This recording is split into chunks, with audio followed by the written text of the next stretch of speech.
पहले रहता था, खेलता था, कभी चांस मिलता था, फिर नहीं मिलता था एंड असली कप्तानी का पता चला कि क्या है, क्या नहीं। बट तो मुझे पता था कि मेरे में वो टैलेंट है। मैं हर एक विकेट पे लिए मतलब कि मैं मेंटली रेडी रहता हूँ कि जैसी भी विकेट होगी हमें रेडी रहना है, प्रिपरेशन उस हिसाब से करते हैं। We have with us an India cricketer, an all-rounder who has made a habit of almost delivering on demand. Joined by Akshay Patel. Akshay, great to have you joining us. मैं बात कर रहा था पिछले साल 2 साल की, जब आपने एक आदत बना ली है, आपसे जो पूछा जाए वो आप डिलीवर करने की क्षमता रखते हैं। आपने दिखाया है, आप फ्लोटर के तौर पर ऊपर आते हैं, आप नीचे बैटिंग करते हैं, आप पावर प्ले में गेंदबाजी करते हैं, डेथ ओवर्स में गेंदबाजी करते हैं, रेड बॉल से अपनी जो एक्यूरेसी है उसको दर्शाते हैं। लेकिन यहाँ पहुँचने में कुछ वक्त लगा है, एक प्रोसेस रहा है, because you had to wait it out as well. आपके स्किल सेट के एक रविंद्र जडेजा टीम में रहते हैं और इंडियन क्रिकेट में हमेशा कंपटीशन रहती है। तो this time of waiting it out, इसे आपने किस तरीके से अप्रोच किया और यहाँ तक पहुँचे? जैसे हम बोलते हैं कि क्रिकेट में कि आप जितना पेशेंस रहोगे कि जितने काम रहोगे वो आपको ऑब्वियसली, बट उसके साथ साथ हार्ड वर्क करना भी बहुत इंपॉर्टेंट है कि आपको जब पता है कि आपके कंपटीशन में बहुत लोग हैं। जैसे इंडिया में अगर आप बोलो तो बहुत ज़्यादा कंपटीशन रहती है, तो उसके साथ-साथ आपको अपनी गेम अपग्रेड करना बहुत ही इम्पोर्टेंट रहता है। एंड या मेरा फेज़ ऐसा ही गया है कि पहले रहता था, खेलता था, कभी चांस मिलता था, फिर नहीं मिलता था एंड बट उसके साथ-साथ मैंने वो एक्सेप्ट कर लिया था कि कभी-कभी होता है कि आप एक्सेप्टेंस नही नहीं नहीं करते हो, तो वो ऐसा हो जाता है कभी-कभी कि यार नहीं यार, मैंने तो लास्ट मैच में अच्छा किया था, मैं कैसे बाहर बैठ सकता हूँ, मैं कैसे ये कर सकता हूँ, मैं क्यों नहीं हूँ टीम में?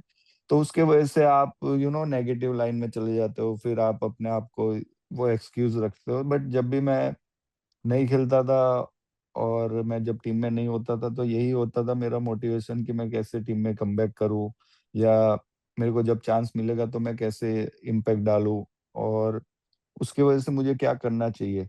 तो यही सब थिंकिंग की वजह से वही आंसर आपको मिल जाए, ओके मुझे अपनी बॉलिंग में, मेरी बैटिंग में अब मैं और क्या अपग्रेड कर सकता हूँ? ओके मैं रन कर रहा हूँ या नहीं कर रहा हूँ? चलो मैं कंटिन्यूअसली रन नहीं कर रहा हूँ, तो मैं कैसे कंसिस्टेंसी रन्स कर सकता हूँ? क्यों ऐसे गलती हो रही है? तो उन सब पे फ़ोकस करता था कि क्या चल रहा है, क्या गलतियाँ कर रहा हूँ, क्या नहीं कर रहा हूँ।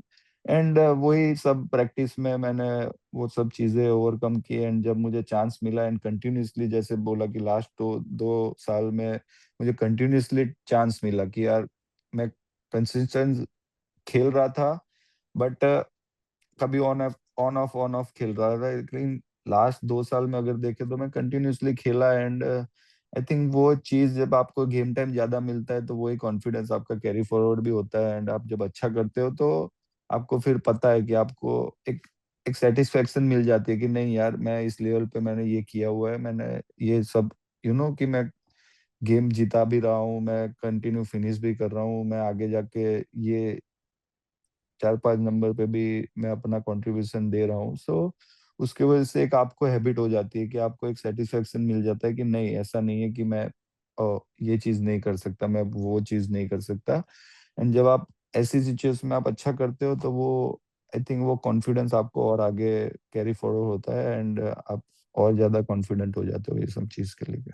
वैसे देखा जाए तो बाहर से तो ऐसा लगता है कि आपका और जडेजा में ज़्यादा फर्क नहीं है। आप दोनों लेफ्ट हैंडर्स हैं, एक किस्म की बैटिंग करते हैं, दोनों लेफ्ट आर्म अनऑर्थोडॉक्स स्पिनर हैं। लेकिन जो सटल वेरिएशंस होते हैं आपके रिलीज पॉइंट में, उसके बारे में अगर थोड़ा सा बता सकें, क्योंकि इन टेंडम आप दोनों का इम्पैक्ट रहा है जब जब आपने साथ साथ खिलाए, साथ साथ वो एक्सपीरियंस भी है, सो उनसे सीखने में मिलता है। जब टीम कॉम्बिनेशन बनता है तो थोड़ा मुश्किल हो जाता है कि 2 लेफ्ट आर्म को खिलाना है, नहीं खिलाना है। लेकिन जब 2 लेफ्ट आर्म को खिलाने का चांस मिला, देन आई थिंक वो पूरा डिफरेंट हो गया क्योंकि जैसे मैं पावर प्ले में भी डालता हूँ, बाद में डालता हूँ, थोड़ा लेट डालता हूँ, तो उनका था कि वो मिडल ऑर्डर्स में अच्छा डालते थे एंड वो कंटिन्यू करते थे। तो उसके वजह से आई थिंक वो चांस भी मिला हम दोनों को साथ में खेलने का। जब उनके साथ ऑब्वियसली ग्रेट ऑलराउंडर है, इतने साल से उन्होंने जो किया है। उसके बाद मैं माइंडसेट के बारे में करता था कि आप match by match, day by day आप कैसे वो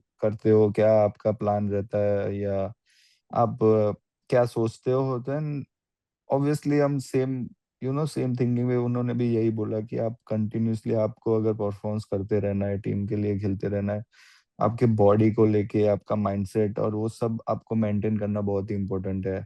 एंड बैटिंग के लिए भी कि हम 7 नंबर या पीछे जब जाते हैं तो आपको रेडी रहना पड़ता है कोई भी सिचुएशन के लिए। कभी ऐसा होता है कि आप पूरी टीम डाउन है तब बैटिंग आती है, या तो फिर लास्ट 5-10 बॉल में बैटिंग आएगी कि यार जाके मारना है। तो अब आपने बॉलिंग हर कंडीशंस में करके दिखाया है, लेकिन दो किस्म के विकेट्स होती है। एक ऑब्वियसली आप ज़्यादा क्रिकेट अपनी टेस्ट क्रिकेट होम कंडीशंस में खेले हैं, तो स्लो विकेट पर गेंदबाजी करना आपकी किस्म की बॉलिंग के लिए क्या चुनौती रहते हैं, उसे आप किस तरीके से अप्रोच करते हैं, और जनरली आप अगर आपको पूछा जाए कि which is your on your wish list किस तरीके की पिच होती है, तो आप क्या कहेंगे?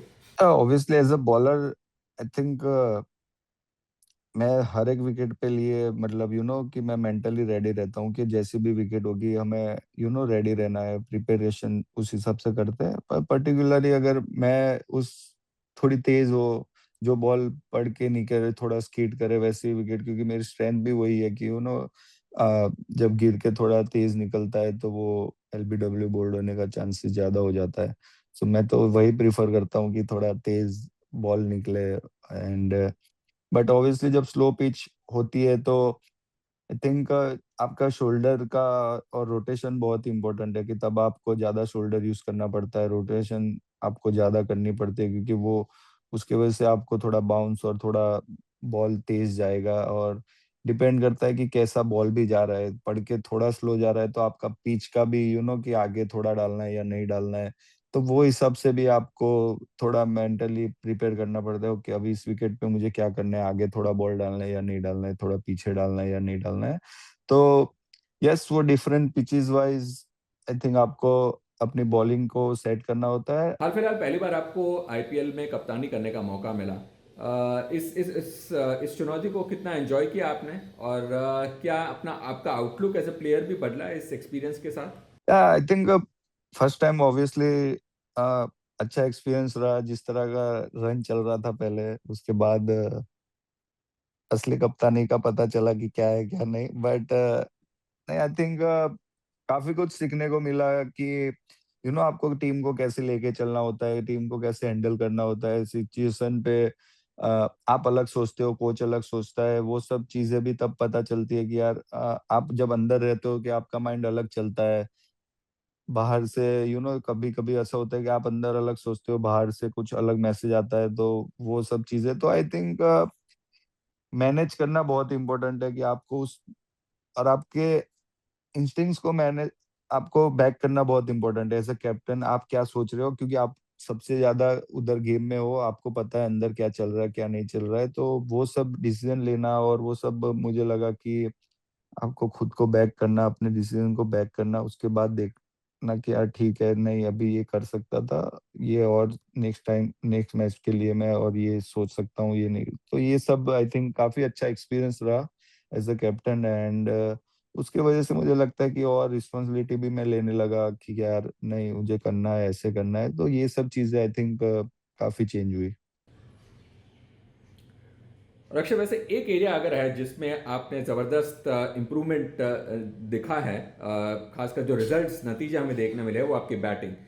अब एक्सटर्नली आप एक वेल बिल्ट एक एथलीट नहीं हो, आप टाइमिंग पे ज़्यादा फोकस रखते हो, तो इस गेम को लेकर वाइट बॉल क्रिकेट में इम्पैक्ट छोड़ना, इस चुनौती को आपने किस तरीके से लिया है, किस तरीके से अपनी बैटिंग को अपस्केल किया है, और जब आप फ्लोटर के तौर पे भी आते हो तो थोड़ा सा इस बारे में अगर हमें बता सकें। आई थिंक जब मैंने क्रिकेट स्टार्ट किया था तो as a batsman, main batsman और बॉलिंग के हिसाब में जब जूनियर क्रिकेट खेलता था तो मेरा मेन बैट्समैन था, तो मुझे पता था कि मेरे में वो टैलेंट है। मैं ज़्यादा बैटिंग के बारे में मतलब कि मैं अपना बैटिंग और वो सब करता था। पर जब इंटरनेशनल क्रिकेट में आया ऑब्वियसली मेरी बॉलिंग पे एज़ अ बॉलर में आया, उसके बाद आईपीएल में सब में बॉलिंग से। सो बैटिंग जब आप ऊपर जाते हो तो थोड़ा और आपको टाइम मिलता है। जब 6-7 नंबर, 7-8 नंबर पे जाते हो तो कम आपको वो होता है। और उसके बाद मैं तब क्लिक भी नहीं हुआ, तो उसकी वजह से वो कि आप थोड़ा अपने आप पे डाउट करने लगते हो। एंड उसके बाद जाके मैंने यही किया कि अपने बेसिक्स पे काफ़ी काम किया कि यार मैं जब जूनियर लेवल पे और सब पे खेलता था तो मैं अपने बेसिक्स कैसे स्ट्रॉन्ग रखूँ, जो मेरा स्टांस है या मेरी जो ऑब्वियसली स्किल्स वाइज जो मुझे करना है, तो वो बेसिक्स पे मैं जाके काम किया। उसके बाद आई थिंक एक वेस्ट इंडीज वाला जो मैच जिताया था, और आईपीएल में ऑब्वियसली द जो कैमियोस खेलता था, उसके बाद और कॉन्फिडेंस मिला। एंड जब इंडिया टीम में एक मैच जिताया, उसके बाद आई थिंक मैं खुल गया। मींस अंदर से आप एक सेटिस्फेक्शन हो गया कि नहीं यार, मैं मैच भी जीता सकता हूँ, मैं ये कर सकता हूँ इस जाके। तो उसके बाद मुझे लगता है कि मैं आई थिंक डिफरेंट बैटर बन गया। चलिए, बहुत शुक्रिया अक्षर, thanks so much and wishing you many more match winning performances.